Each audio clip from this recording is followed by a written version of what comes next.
Hello year ones, I can't believe we're on our last week of school before the half-term holidays. It's crazy.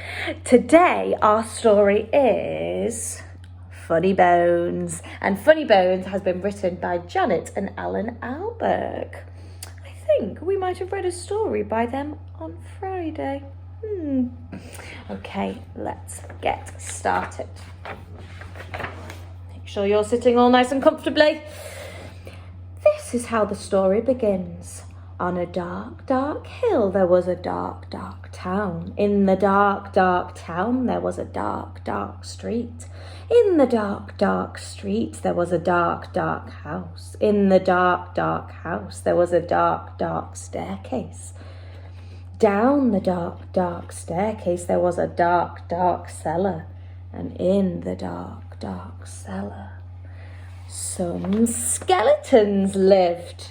There was a big skeleton, a little skeleton, and a dog skeleton. One night the big skeleton sat up in bed. He scratched his skull. "What shall we do tonight?" he said. "Let's take the dog for a walk," said the little skeleton. "And frighten somebody." "Good idea," the big skeleton said. So the big skeleton, the little skeleton, and the dog skeleton left the dark, dark cellar, climbed the dark, dark staircase, and stepped out into the dark, dark street.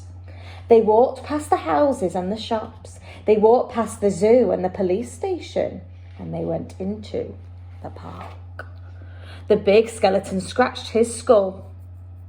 "What shall we do now?" he said. "Let's play on the swings," said the little skeleton, "and throw a stick for the dog and frighten somebody." "Good idea," the big skeleton said. So the big skeleton, the little skeleton, and the dog skeleton walked round the dark, dark pond, past the dark, dark tennis courts, up to the dark, dark swings. The big skeleton and the little skeleton played on the swings. They threw a stick for the dog. Suddenly, something happened. The dog skeleton chased the stick, tripped over a park bench, bumped into a tree, and ended up as a pile of bones. "Look at that," the big skeleton said. "He's all come to pieces. What shall we do now?" "Let's put him together again," the little skeleton said. So the big skeleton and the little skeleton put the dog skeleton together again. They sang a song while they did it. "I wish we had a nice little boy to frighten. I wish we had a nice old lady." So the big skeleton, the little skeleton, and the dog skeleton left the dark, dark swings, went out into the dark, dark town, and tried to frighten somebody. The trouble was, there wasn't anybody around. Everybody was in bed. Even the policemen in the police station were in bed. Even the animals in the zoo.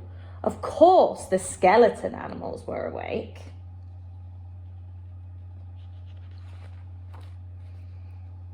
"Giddy up, Nelly! Good evening, all. Who's a cheeky boy, then? Have a cup of tea. Pretty Polly, put the kettle on." "Let's have a ride on the elephant skeleton," the little skeleton said. "Let's have a word with the parrot skeleton." The big skeleton scratched his skull. "Let's keep out of the way of the crocodile skeleton," he said. When they were back in the street, and when they could still not find anybody to frighten, the big skeleton said, "What shall we do now?" The little skeleton scratched his skull. "Let's frighten each other," he said. "That's better than nothing." "Good idea," the big skeleton said. So, after that, the big skeleton frightened the little skeleton, and the little skeleton frightened the big skeleton. The big skeleton and the little skeleton frightened the dog skeleton, and the dog skeleton frightened them. "I'm coming to get you. Gotcha! Boo! Meow! Woof! Ooh! Help!"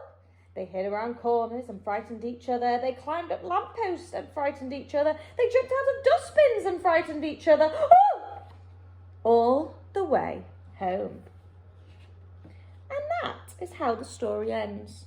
On a dark, dark hill there was a dark, dark town. In the dark, dark town, there was a dark, dark street. In the dark, dark street, there was a dark, dark house. In the dark, dark house, there was a dark, dark staircase. Down the dark, dark staircase, there was a dark, dark cellar. In the dark, dark cellar, some skeletons lived. And they still do.